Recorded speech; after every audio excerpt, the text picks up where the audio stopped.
let's get into the biggins.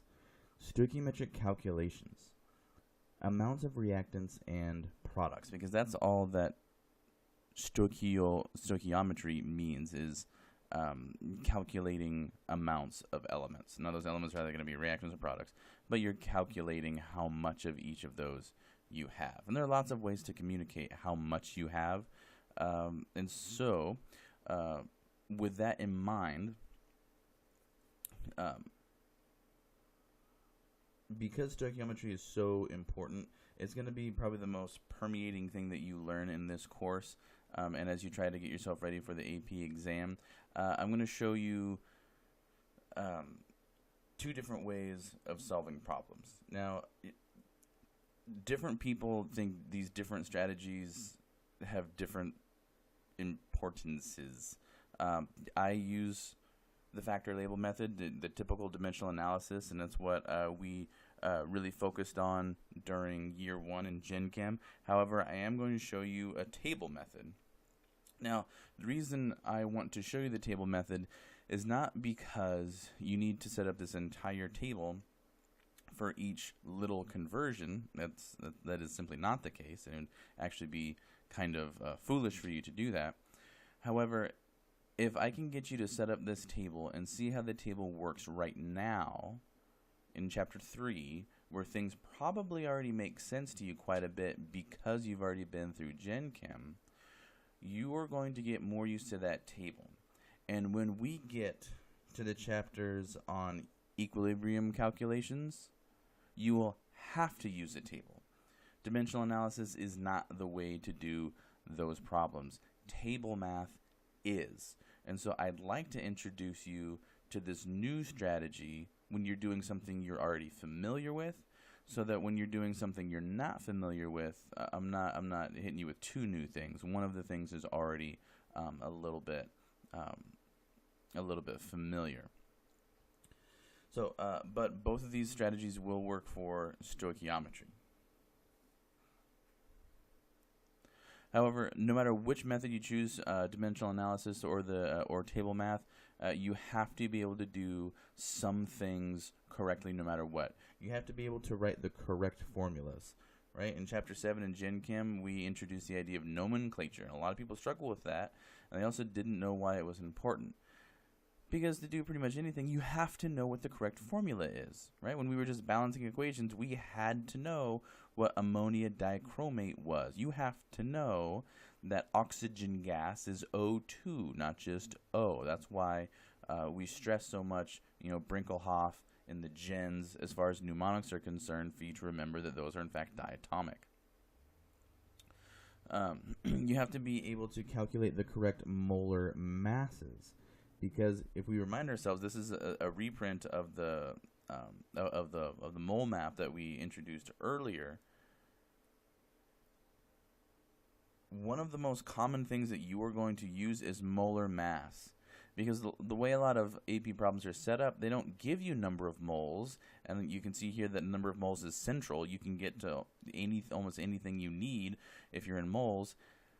A lot of AP problems don't give you moles to start, because in real life you don't start with the number of moles, you start with mass, because you stick whatever sample you have on a scale, on a balance, and you figure out what the mass of your sample is.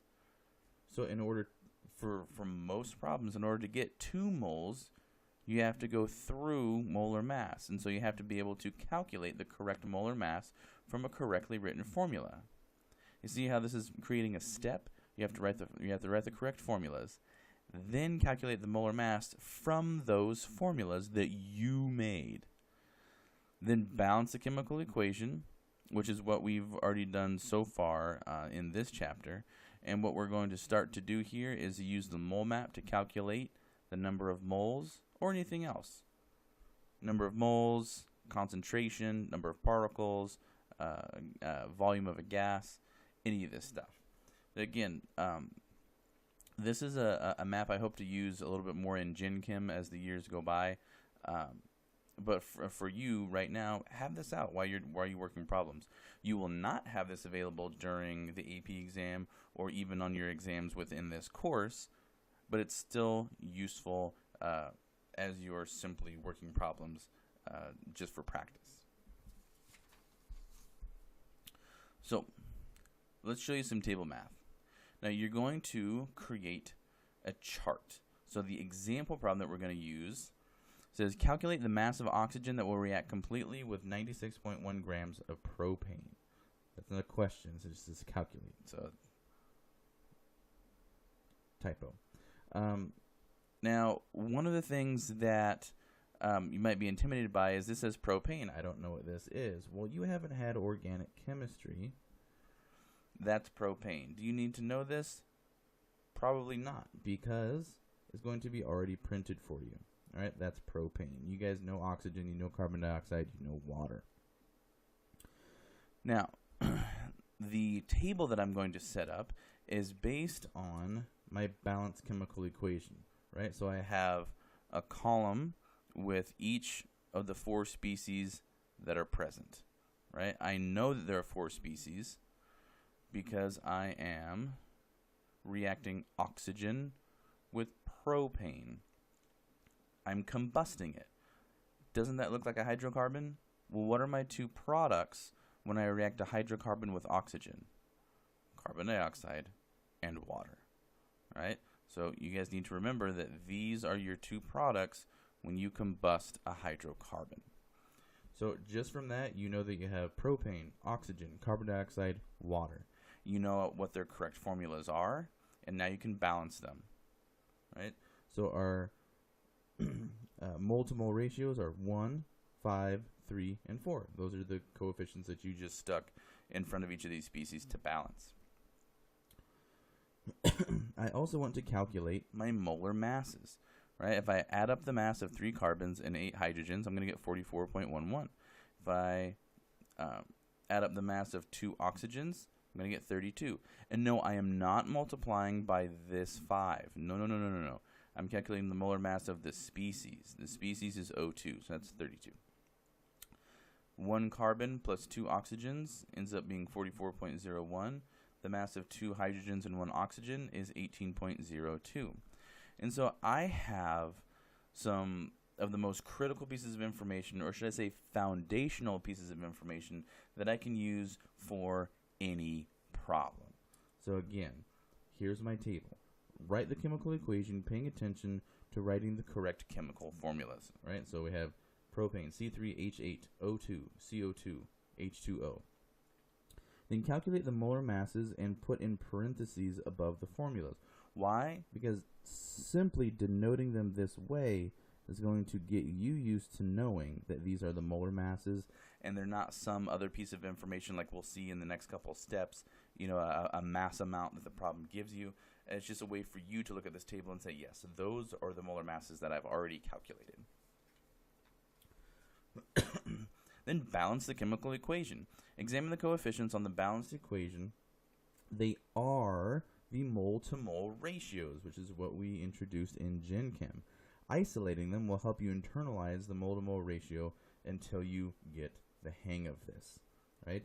And so as you get really good at this, you may not even include this row because the information on this row is present right there, right there, right there, and right there. Next, like I said, this is foundational information, right? As we move forward, this is foundational.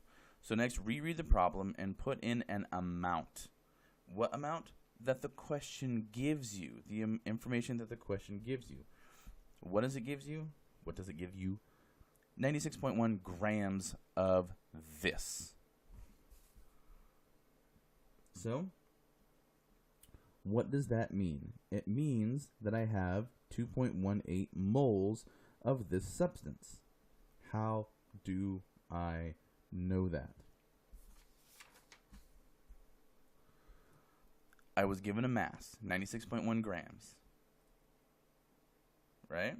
And I can convert that into number of moles using the molar mass of that substance. Now, if you remember, when you are moving in the direction of the arrow, you multiply.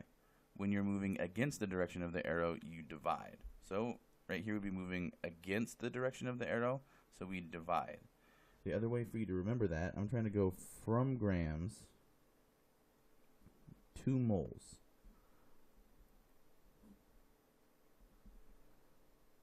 From grams, 2 moles. And so that means in order to get those grams to cancel, go away, my conversion factor is going to have to look like this, right? Moles over grams. Well, in this case, remember that we already calculated the molar mass of the propane, 44.11, right? Notice how handy that was? We did a whole bunch of footwork early, but now we just get to look back at the information we already have. 44.11 for every 1 mole. Doesn't that look like you're dividing by the 44.11? Yes, it does. So this tells me that I take the 96.1 divided by 44.11. If you guys don't believe me, let me boot up my calculator.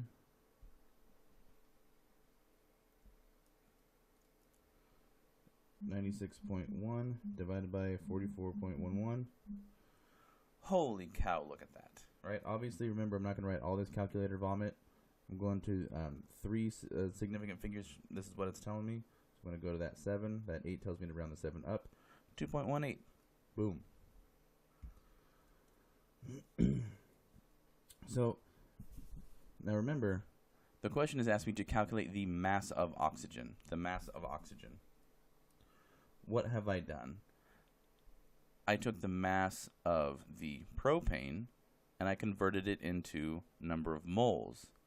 Now that I have number of moles, I simply multiply this number by each of those mole ratios that I already have.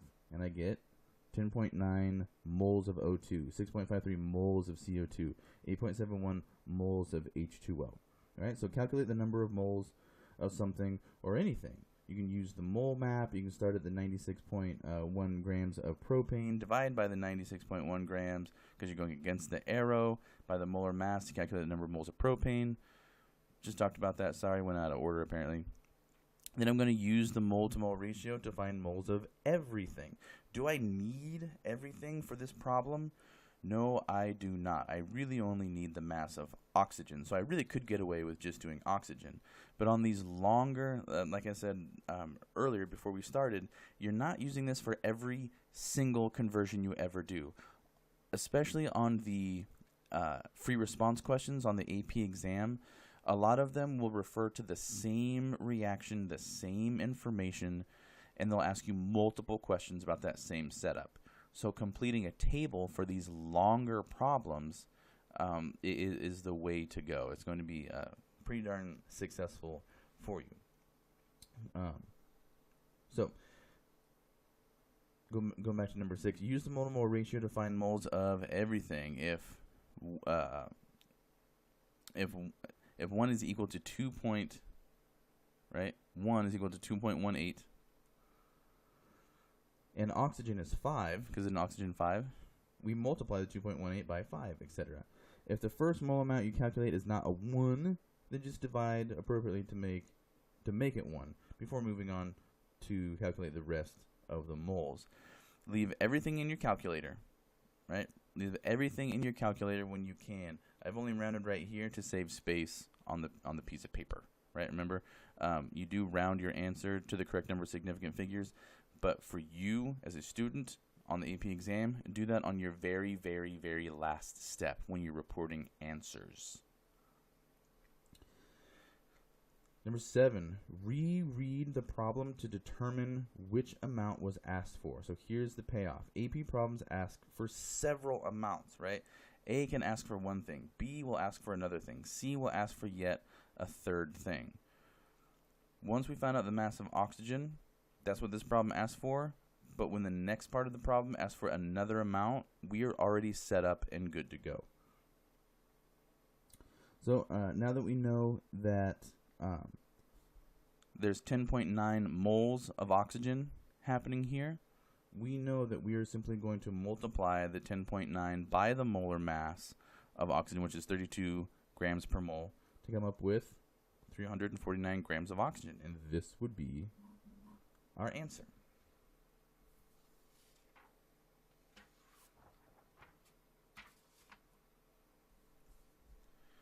Now, just to show you why the table would be important, because we've probably taken 10 minutes to intro this table thing for a simple dimensional analysis problem that could have taken us about 2 minutes to set up using typical conversion factors. So when is it going to be helpful?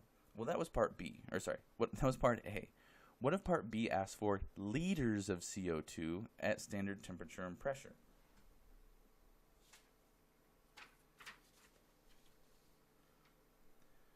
Liters of CO2 at standard temperature and pressure. We have number of moles of everything, don't we? Right? Because that's what we generated in our table. Number of moles of everything, 2.18, 10.9, 6.53, 8.71. If part B asks us for liters of something, the volume of a gas, I just have to do one step. And I'm multiplying, right, because I'm going in the direction of the arrow, by 22.4 liters. So, let's see, let's ask me of liters of CO2. How much CO2 do I have? How many moles? I have 6.53. So I simply multiply that 6.53 by the 22.4, and I come up with 146 liters. I have yet another answer, and that took me about 10 seconds. Then, what if part C asks you to calculate how many water molecules are present? Again, using the mole map, I start at moles. Pick it back up.